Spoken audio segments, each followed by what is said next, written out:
Hold up.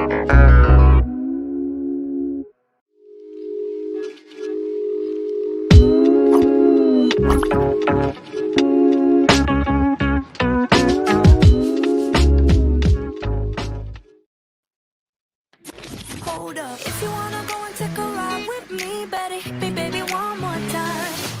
More variety than you can imagine. Relax Radio. Welcome back to Relax Radio with me, Nick, and we got Kevin on board today. That's right, where we're trying to keep you guys company and entertained with what is going on. What's happening, Kevin? Right, what's happening? Yes, we've been talking about climate change. Yeah. And a few incidents that's happened to me over the years. Yeah, something else that come to my attention this morning, actually. All right. Yes. X Factor, the TV program, has been scrapped. It's been scrapped. Yes. I'm quite pleased about that. Why? I mean, it's been going on for some time, though. It's been going on for some time, and I found it hilarious. Sometimes look, I know why people hate the show. There's a lot of people who hate the show for some reasons, and they hate the show because of Simon. I mean, Simon is a little bit of, I don't even want to say this word on air, but yeah, you know what it is. He's a little bit of a tough person, and he's a little bit, I feel like he's a sadist. I don't know. I feel like he's a sadist. He likes watching people in pain. That's a polite way of putting it, Nick, actually. But what gets me, right? Yeah. As I think the worst thing that ever happened in life is he was born, personally. But there you go. Wow, that's so. I mean, if and you hated him, he can't ride a bike. Oh, he can't do something he can't do. No. Yeah, he can't ride a bike, can he? He did have an accident. Yeah, I remember. Yeah, but why is it when he was on X Factor? Yeah. Right. And it used to come on, I think, oh, goodness, what can I do? Should I use that light flex around my neck? Or, I'm wondering what to do with myself because I'm not going to sit there and watch that garbage. But look, they introduce the judges. So whoever it is, I don't know. Mel B from the Spice Girls. Yeah, Mel B. So we have Mel B, and there'd be a lot of clapping hands and cheering. There's Sharon Osbourne, clap hands, and Barry Walsh, clap hands, and Mr. Simon Cowell. What's all that about? Because first of all, he's the one running the show, right? I don't know if you remember, he was a big deal when he was in American Idol, and then he moved on to X Factor. So he's part of the X Factor. He's one of the people who created it. So he has to be Mr., does he? Yeah. I mean, I think it's part of the title. Why do you think half of the time he just doesn't seem interested? He just sits there and he looks at them. He's like, I could do anything better than watch you guys speak or sing or anything. And I feel sorry. A lot of them, they come in so afraid. But I feel like Simon has been, how do you say this? He's very, very temperamental. But over the years, he's calmed down a little bit. Because when he was in American Idol, right? When he was back then, when he was a judge in American Idol, it was terrible. The worst, I think, insult he said was like, your singing sounded so bad. It sounded like a donkey falling off a building. I was like, what? Did he just say that? And that person, this is the thing. The people who come into this show, right? They don't really know they can't sing. I mean, there's a better way to put it. He just went all out. He was just terrible. I tell you what, I'd love to give him a bike lesson. I'll bring him down to earth. I'll bring that so-and-so down to earth, I tell you. Because he can't ride a bike, obviously. But then you look, we got to think about it. For some reason, these big celebrities, when it comes to British celebrities, right? Biggest celebrities like Simon Cowell, very big celebrity, angry white man. And then we have Gordon Ramsay, another angry white Britainer. It feels like a pattern. I don't know why they get so popularized, though. Gordon Ramsay, did you know he used to be a footballer? He was, yes. I remember that. Rangers up in Scotland. Glasgow Rangers. He's just talking about Glasgow. Yeah. Yeah, he was. I mean, his life story is tragic, but then the way he came out of it, and now he's all on the TikTok. He's always if you go to his videos right on TikTok on the app, You can see him with his daughter doing all sorts of crazy things. No, I'm not into all that TikTok and all that. That's what my watch does, I think. So, Wow. I just heard the crickets make a noise. oh, was it cricket? Eh? No, it's definitely my watch playing TikTok. but but yeah, Simon Cowell scrapping it is surprising. I think he's earned enough money. He doesn't really need the money anymore. I think he just does it because he's bored. Yeah, we should go out riding his bike more, then, shouldn't he? What he wants to work and his back.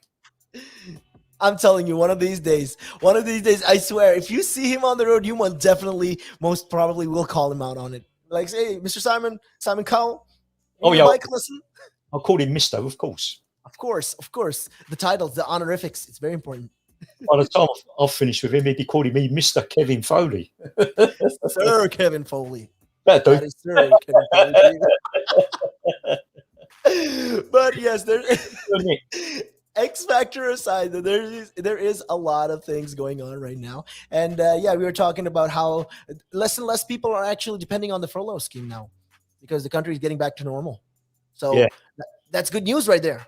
That is good news. Yeah, they're phasing it out. Yeah, The furlough scheme, and let's just hope the country gets back on its feet. It's definitely. I mean, right now, a lot of I feel like they're taking it slow and steady. They're taking it one thing at a time, and they did open the borders up to the people, the citizens of the United States. So if you're a resident in the United States, or if you're from the EU, if you've gotten both doses of the vaccine, well, you can come into the UK without quarantine. So yeah, you don't have to self-isolate. that's right. Yeah, they're opening up. Yeah. Yeah. Same can't be said for the French, though. Yeah, The French are stuck. Yeah, less said about them, the better, I think. But the cases, Yeah. daily cases, I think I haven't seen today's case list as such today. I know yesterday it went up slightly, and that was the first increase in 7 days. Yeah. There was a decline, slow decline for the past 6 or 7 days. Then they went up slightly yesterday. But the only thing for me is still the hospital admissions are still going up. It is. It's getting bad. Would be anyway if the cases are going up, or still quite a large amount of cases, But I mean, look, speaking about that, right? The biggest problem also right now, a lot of these nurses. Oh, bless you. Was that a sneeze? it was there. So I had a test yesterday. I'm clear. It's all right. I think I stay a little far away from the mic if I. I mean, yes. Since we're on the topic of the virus and how there's been a lot of admissions in hospitals, right? One of the biggest problems in not in the UK only, but mostly in Scotland, in Wales, they're talking about this. A lot of nurses, a lot of healthcare workers are actually, quitting the job because of the pressure. Yeah. That goes back to what we was discussing last Thursday, Nick. The advisory, was it 3%? Yeah, the increase in 3% of their salary. It's still laughable. Yeah, backdated to April. What's all? And then more and more pressure being put on these poor people. I know it's look. You open up the country. And you tell them, oh, you don't have to wear face masks anymore. It's not mandatory. You're not obliged to wear any face mask legally. But, but it's a good thing if you do wear a mask. That's what they're telling them. And people are not going to listen. People don't care. Yeah. People don't care. They'll just do what they want to do. And who's going to suffer? End of the day, our economy is going to suffer. One.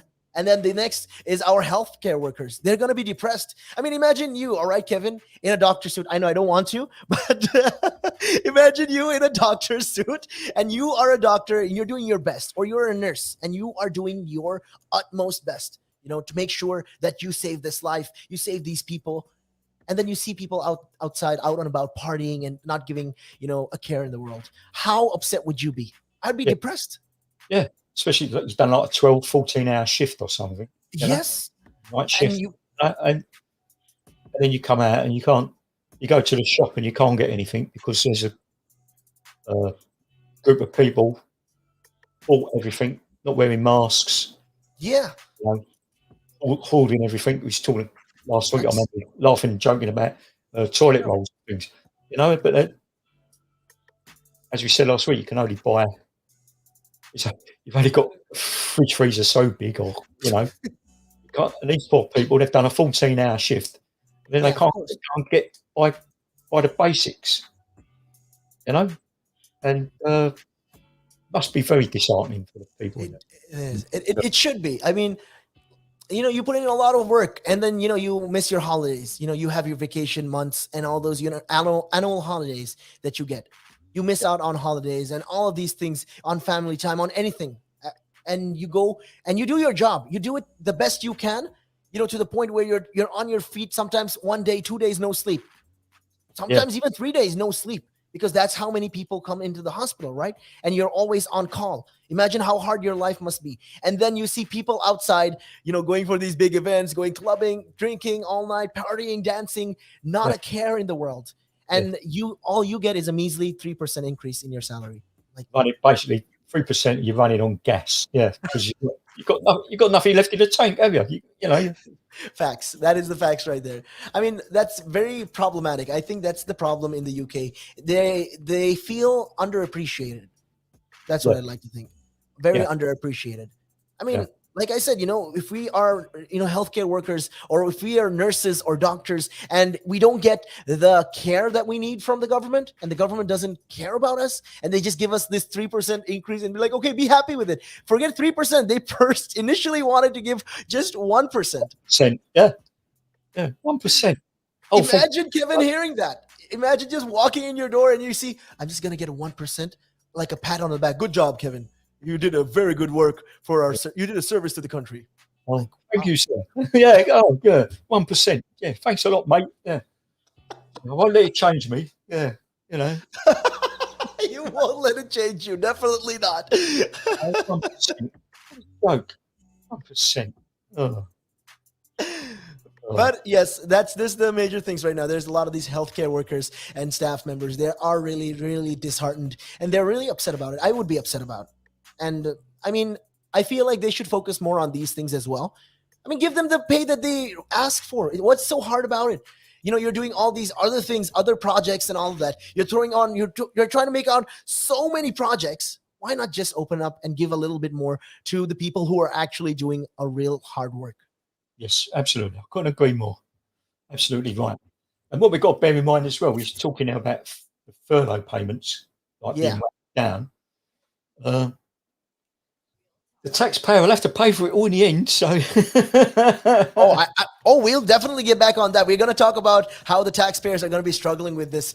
We know right back after this break, though, we'll definitely be talking about that. Make sure you guys keep it locked right here on Relaks Radio. The valuations that you place on an asset are always behind you. It's always in hindsight. It's never in front of you. And that's one of the challenges, right? Because you're always valuing what happened yesterday, and what you need is what's going to happen tomorrow.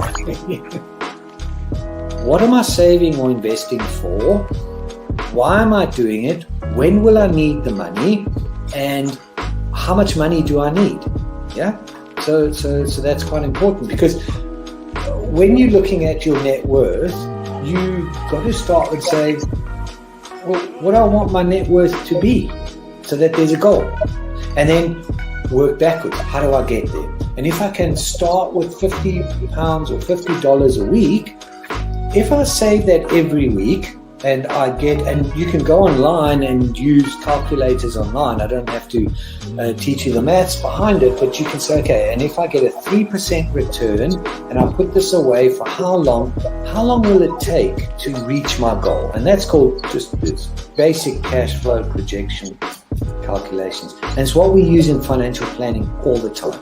What we say to clients is we say, okay, what is your goal? What is your objective? Where do you want to go to? And we discuss that in a lot of detail and over most of the meeting. And then the rest of it is saying, okay, in your exact circumstances, with your risk profile, with how you feel about investments and pensions and taxes and where you are and who you work with, and your education level, or your lack of education or how involved you want to be. There's a lot of variables that we take into account, and then we say, okay, here's a plan. You start like this, that's great. And then we review it all the time. And we say, okay, we need to increase it, we're on track, we're not, this is what is happening. Because remember, when you're dealing with assets, the valuations that you place on an asset are always behind you. It's always in hindsight. It's never in front of you. And that's one of the challenges, right? Because you're always valuing what happened yesterday. And what you need is what's going to happen tomorrow. So that's a struggle. Yeah. So there are strategies everywhere from £50 a week up to £100 million pounds. And they're different. Right? They range differently from everyone, but and from country to country, to be fair. Different countries have different tax laws, so different vehicles. But from your point of view, at the sort of normal end, I'm not going to call it the low end because I'm in that boat as well. It's as tax efficient as you can get it. That's where you start. You use all the tax efficiencies, and then you step up into different things.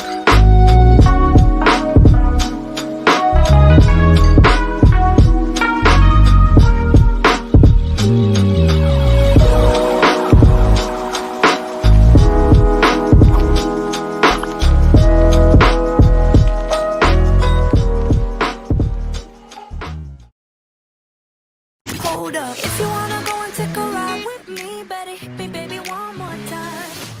More variety than you can imagine. Relax Radio. Welcome back to the show. That's right. This is Relax Radio, RELAKS with me, Nick, and we got Kevin. What's happening, Kevin? Right, yeah. Well, we was talking just before the advert break there. We was talking about furlough, wasn't we? Yes, we were talking about furlough, and yes, you're reminding me on all of these things right now.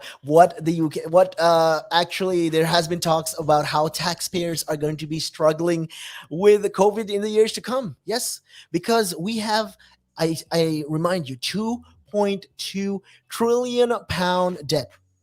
Yep. Yeah, 2.2 trillion pound, not a billion, and not a million, trillion. Yeah.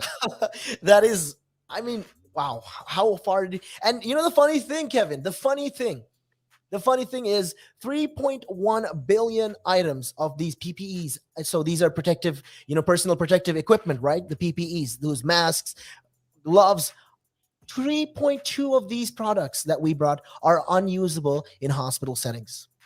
Yeah. We can't even use them in the hospitals. Yeah. Yeah. Well, that's down to poor management, if you like, isn't it? Poor management, government. How poor can it be? 2.2 trillion pound loan. Who do we owe? I want to know, who do we owe money to? That's a good question, isn't it? It is. It's, at the end of the day, all this PPE, because there's lots of debate about it at the start of the pandemic, wasn't there? About quality PPE and that. And it's down to poor government. It's got to be. It's down to poor government. But now we've got this furlough scheme coming to an end, and as you said, billions. Yeah. Billions of debt. And it's going to take many, many years to pay all that back. It's like, it's only recent years that the Great Britain paid back its debt to the United States from the war. Yeah, just very recent. And it took like 60 odd years, 70 years to pay it back. Well, Yeah, I don't think I'll live to see the loan paid this time. No, I don't think I will either, I know. But yeah. It'll be a case of, it's going to take years and years to pay back. And whatever government is to get in power, whatever party got into government, it's still going to be the same story. They're still going to have to. You're still going to have to pay the tax on it. So that is true. Look, what's happening right now is, forget the government, right? overall, the government has enough money. They earn from the government, officials, MPs in the government who work in the government, who are politicians. They have their money. They have their money. Yeah. My thing is, they got their money. But in the end of the day, who's going to struggle with all of these loans? It's going to be people like us who pay the tax. It's us, You yeah. pay tax. I pay tax. I mean, we are going to be the ones struggling. Joe Public, as we call it. Yeah. Joe Public is going to suffer. Yeah. The entire public, everyone is going to suffer from this. And Yes. I know. And the funny thing, to make sure that we forget about this, right? They're trying to cover this up by saying, okay, the crime rate in the UK has been rising. We're going to put a new strategy out there, and we're going to, invest into our police force and all of that jazz. I'm like, what? Okay. Yeah. All right. Yeah, fair enough. But where's that money coming from? Exactly. That's my question. I mean, fair enough. You talk about these things. You talk the talk. But how are you walking that walk is my question. Yeah. Yeah. It's, I mean, Boris Johnson, he has a lot more things to be talking about. And I feel like he has a lot on his plate. I'm telling you, he's looked older than when he first became prime minister. I'm not even joking. He looks way older than he was. yeah. Like if you look at him, right, he looked like a young chap. Now he looks like a guy who's like he doesn't know what he's doing anymore. He's just walking around saying some stuff. Well, bearing in mind as well, he nearly died, didn't he? So Oh, that was a joke. He did, didn't he? Didn't talk. yes, he did. Yeah, wasn't he?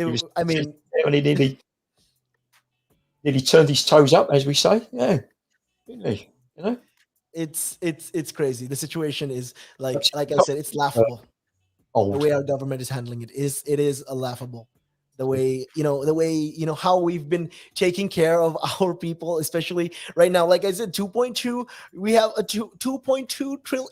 I still can't wrap it around my head. 2.2 trillion pounds. Who do we owe this money to? Where is this money? How? And the funny thing, Kevin, we have to pay 3.1 billion pound just for the interest. Forget about the loan altogether. The interest we have to pay to. I am telling you, I don't know. It's scary. The situation is scary, right? When you see something like this, it makes you think, what happened in just 1 year? Yeah, 1 year, as you say, it's scary. It's scary. It is. It's a terrifying thing that's happened. But I guess this is just something that we can't really stop. We can't really prevent. What happens has happened. But now I think we have to. We can't really say elect better politicians. There's never going to be a better politician, in my opinion. Really? I mean, come on, let's be honest. There's never going to be a better politician. Like, it's always going to be the same group of people, always, shuffling. They're just going to shuffle. They always have their own, little clique. And it's always going to be them. Yeah. Because once upon a time, regarding politicians, it would be, say, like your MP, for example, and it would be someone local. Yeah.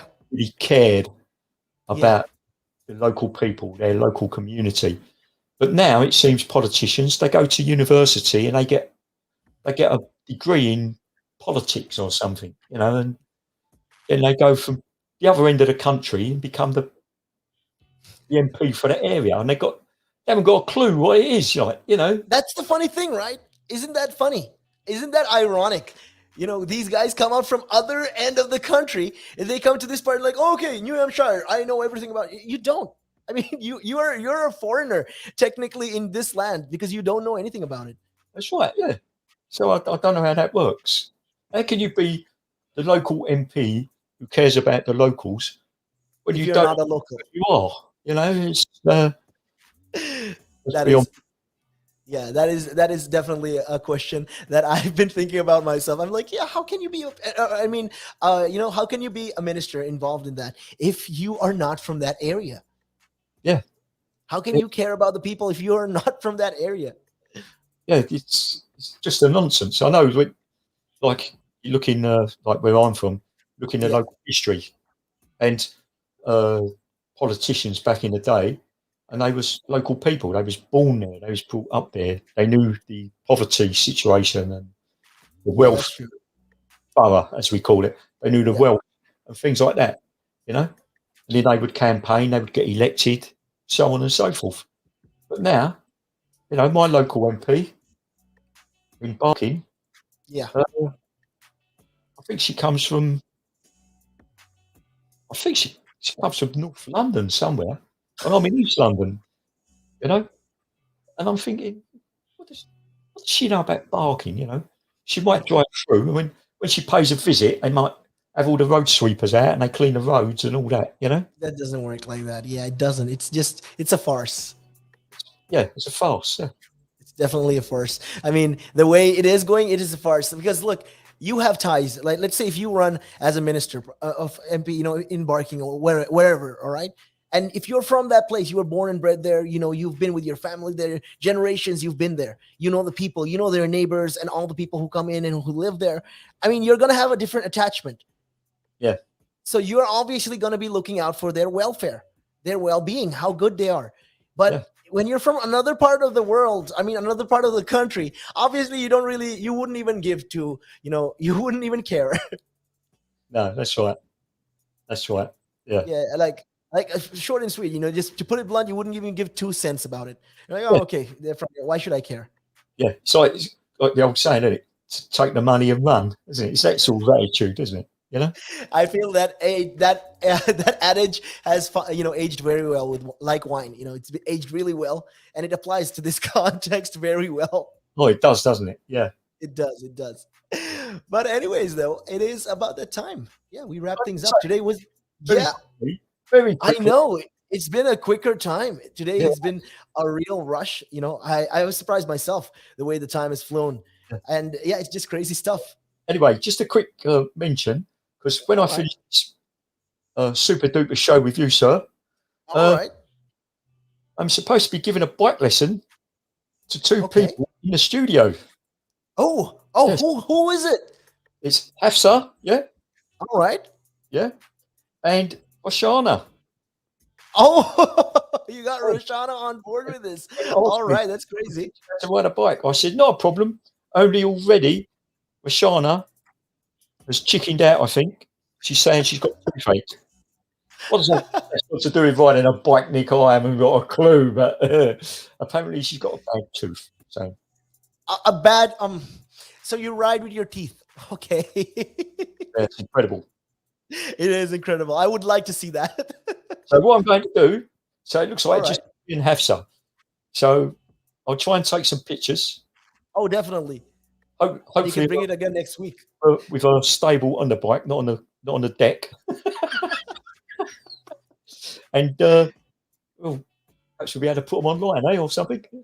Yeah, definitely. I mean, yeah, we'll make it viral. We'll make a meme out of them. Yeah, that's right to Oshana because she's got a bad tooth.